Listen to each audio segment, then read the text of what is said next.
नमस्कार, जय श्री कृष्णा मित्रों, मैं हूं धीर कुमार और आज के इस एपिसोड में आपका स्वागत है। इस खास एपिसोड में दोस्तों आज हम चर्चा करने वाले हैं और आपको कथा सुनाने वाले हैं कामिका एकादशी के बारे में, जो कि श्रावण मास के कृष्ण पक्ष में आती है।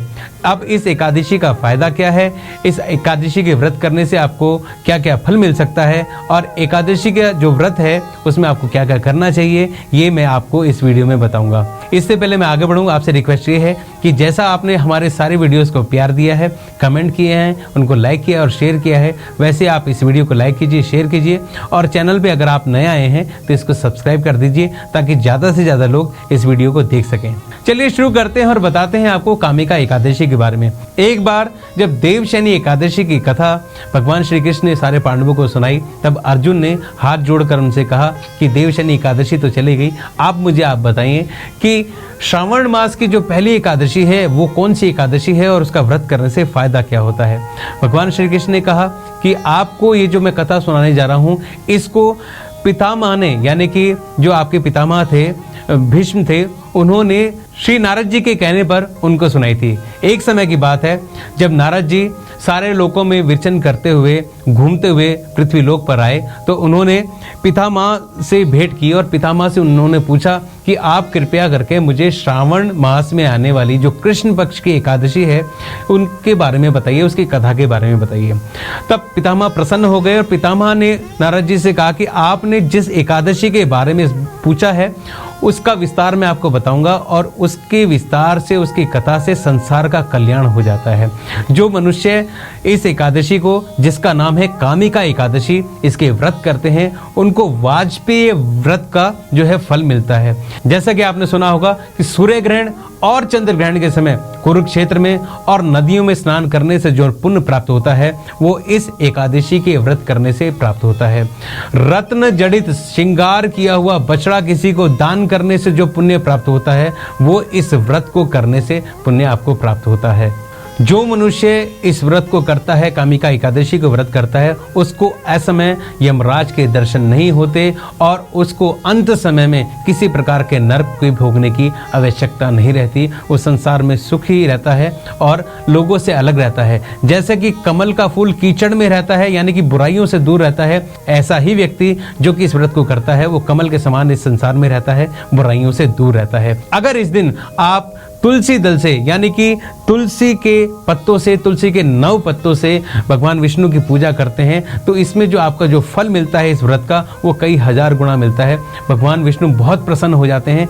ऐसे में जो तुलसी दल के नए पत्तों से भगवान की पूजा करते हैं, भगवान विष्णु की पूजा करते हैं, उनको उतना ही पुण्य प्राप्त होता है जो कि एक बार स्वर्ण दान करने से, 4 बार चांदी दान करने से प्राप्त होता है। उतना ही फल आपको सिर्फ तुलसी के पत्ते भगवान की पूजा करने में अगर आप इस्तेमाल करते हैं तो उससे प्राप्त होता है। एकादशी के दिन तुलसी के पत्ते तोड़ना वर्जित होता है, इसलिए आप एक दिन पहले तुलसी के पत्ते तोड़ के रख सकते हैं। तो नारद जी, मैं अब आपको कामिका एकादशी की कथा सुनाता हूँ। एक समय की बात है, एक गांव में एक क्षत्रिय रहता था। उसका किसी बात पर, किसी विवाद पर एक ब्राह्मण से झगड़ा हो गया और झगड़ा इतना बढ़ गया कि जो ब्राह्मण था उसने उस लड़ाई के अंदर, उस वाद विवाद के अंदर अपने प्राण त्याग दिए, यानी कि क्षत्रिय से उस ब्राह्मण की हत्या हो गई। ये देखकर क्षत्रिय बड़ा दुखी हुआ और उसने उस ब्राह्मण की क्रिया करनी चाहिए। जब उस ब्राह्मण का वो अंतिम संस्कार करने के लिए बढ़ रहा था आगे, तब ब्राह्मण समाज के लोग वहां पर आ गए और सभी ब्राह्मणों ने क्षत्रिय को ये करने से रोक दिया। उन्होंने कहा कि आप ये काम नहीं कर सकते हैं क्योंकि आप इसके भागी नहीं हैं, आप पर ब्रह्म हत्या का पाप लग चुका है। जब तक आप इसका प्रायश्चित नहीं करेंगे तब तक आप किसी तरह का जो कर्म जो है नहीं कर सकते और आपको हमारे समाज में हम मान्यता नहीं देंगे। ये सुनकर वह क्षत्रिय बड़ा दुखी हुआ और दुखी मन से उसने सारे ब्राह्मणों से क्षमा मांगी और अपने पाप से मुक्ति प्राप्त करने के लिए उसने उपाय पूछा।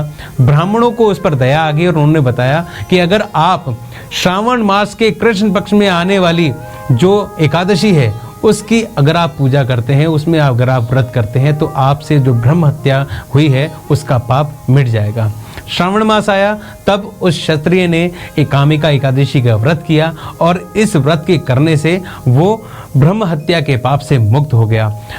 इस व्रत को करने के बाद जब वो रात्रि में सोया तो रात को सपने में उसमें भगवान श्रीधर ने उसको दर्शन दिए। उसने कहा कि आपने जो आज पूजा की है, सच्चे मन से मेरा व्रत किया है, इससे आप ब्रह्म हत्या के पाप से मुक्त हो गए हैं। पितामह ने नारद जी से कहा कि नारद जी, ये व्रत करने से बड़े बड़े पाप नष्ट हो जाते हैं, ब्रह्म हत्या के पाप से जो लोग हैं वो मुक्त हो जाते हैं, उनके जो पाप हैं वो शांत हो जाते हैं और भगवान विष्णु की कृपा उन पर बनी रहती है। मित्रों, ये थी कथा कामिका एकादशी के बारे में। जैसा कि मैं अपने हर एकादशी की वीडियो में बताता हूँ कि आपको जो एकादशी के व्रतों की तैयारी करनी है वो एक दिन पहले से ही शुरू कर देनी है, यानी कि दशमी के दिन से ही आप जो है हो सके तो अनाहार रहें, यानी कि शाम का खाना ना खाएं। अगर आप खा ही रहे हैं तो उसमें कोई तामसिक चीज़ ना खाएं, मन को शुद्ध रखें और सुबह अगले दिन एकादशी को उठें, स्नान आदि करें और सब तरह की सफाई करने के बाद भगवान विष्णु की सब तरह की पूजा का सामान आप जो है एकत्र करने के बाद आप उनकी पूजा करें, तुलसी दल से पूजा करें। श्रावण का मास चल रहा है तो आप प्रथम मंदिर जाके भगवान भोलेनाथ पे जल भी चढ़ा सकते हैं। उसके बाद आप भगवान विष्णु की पूजा करें, उनको आप मनाएं, उनको जो चीज़ें पसंद है वो आप उनको अर्पित करें और संकल्प लें कि आप ये व्रत करने वाले हैं और इसमें भगवान आपकी सहायता करे। इसके बाद दोस्तों सारे दिन आपको भगवान विष्णु को याद करना है, सबसे प्रेम से बात करना है और अगले दिन द्वादशी के दिन जो है आपको पुनः उसी तरह से स्नान आदि करके भगवान की पूजा करके मंदिर जाके शिव जी को जल चढ़ा के भगवान की पूजा करने के बाद आप ब्राह्मणों को और गरीबों को दान करने के बाद इस व्रत का पारायण कर सकते हैं और व्रत खोलने के बाद आप भगवान का धन्यवाद करें कि उन्होंने आप पे कृपा करी और आप ये व्रत कर पाए।